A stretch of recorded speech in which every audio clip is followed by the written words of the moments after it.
My name is Chris Quiocho.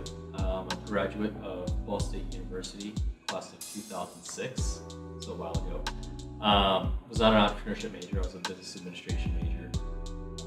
From there, went on to go into the military, where I flew in the military, UH-60 Blackhawks, where I got my aviation background, which led me into the business of aviation, where I've been pretty well versed and pretty diverse in that field.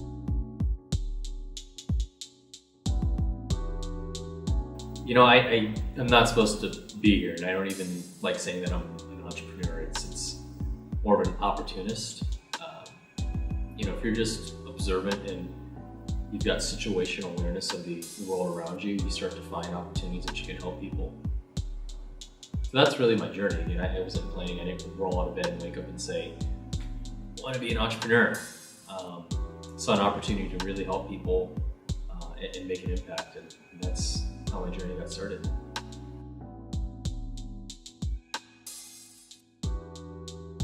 We're a little over a year into this, and we've picked up some fantastic clients and worked with some of the biggest names in the space, like Gulfstream, Voyager Races, Bombardier.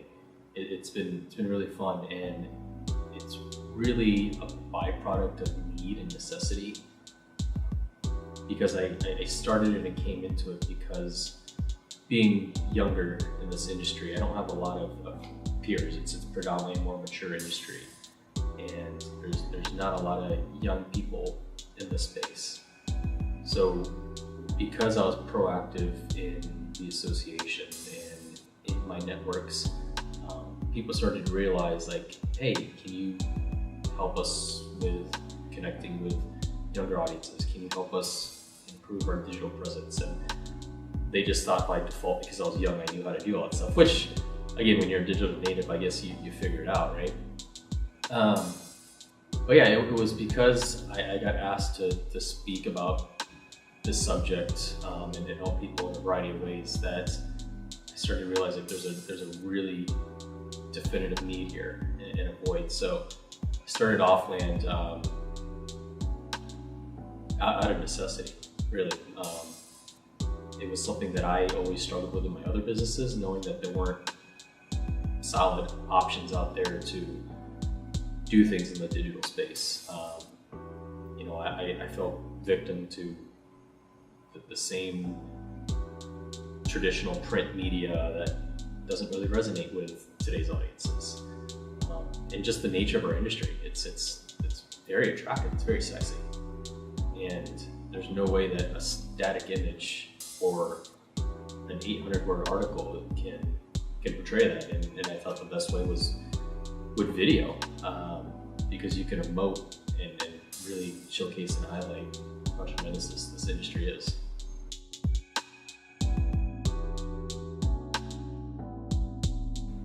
People are asking me to speak on similar subjects. It all kind of accounted for the same end state.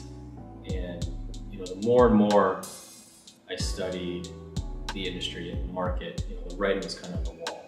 And so I put together a rough skeleton team to come up with I came up with a business model, and then we went to our largest convention and exhibition, and basically we sought out to produce an MVP, a most valuable product. So 4 days we talked to several hundred people, we interviewed them and asked them their thoughts on it, and everybody overwhelmingly said, yeah, if you could build this, or if you can do this, we're definitely interested. So I already knew personally that it would work and it was a solution that people needed. But that aha moment was when I was really taken back by how many people said yes, right out of the gates. It's not like we had to hard sell people.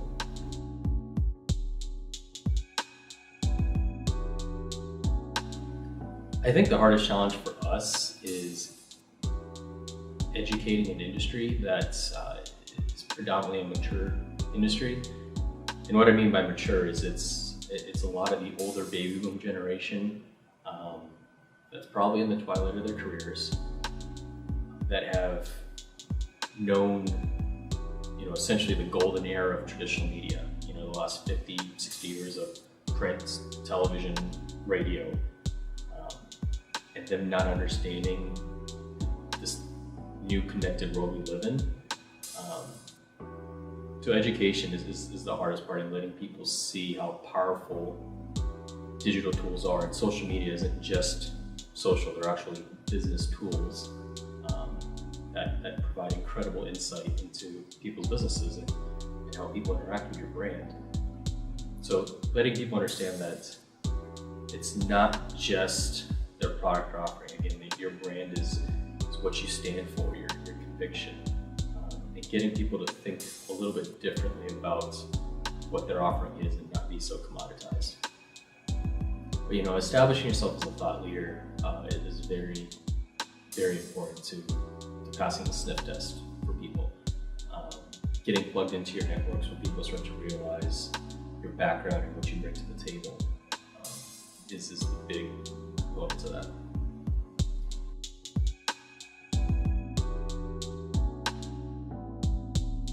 I think it goes back to your why, your motivation. It's not a monetary or financial carrot for me, right?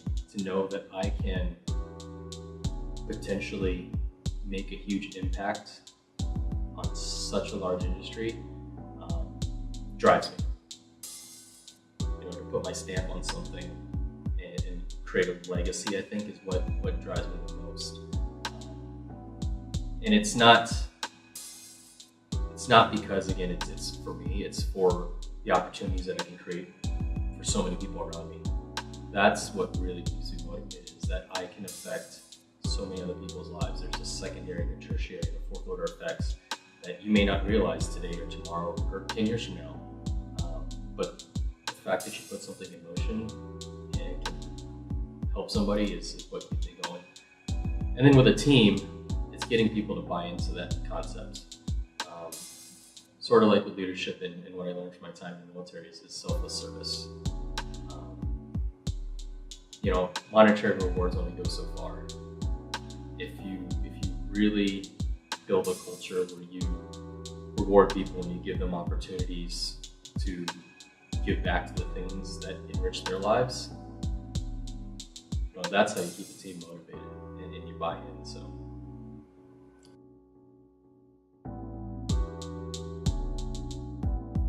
I think what I'm most proud of is getting recognized by my peers in my industry.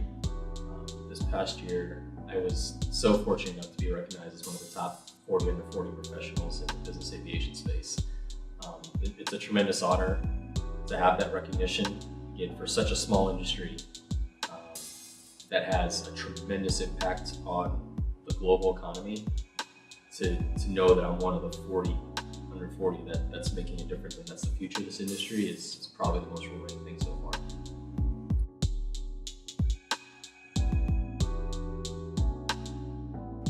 Put yourself out there. I said in my presentation that your network is your net worth. Until you talk to people, until you meet people and you get outside your comfort zone, you never know what you're capable of. It's not going to be all good. There's going to be a lot of bad.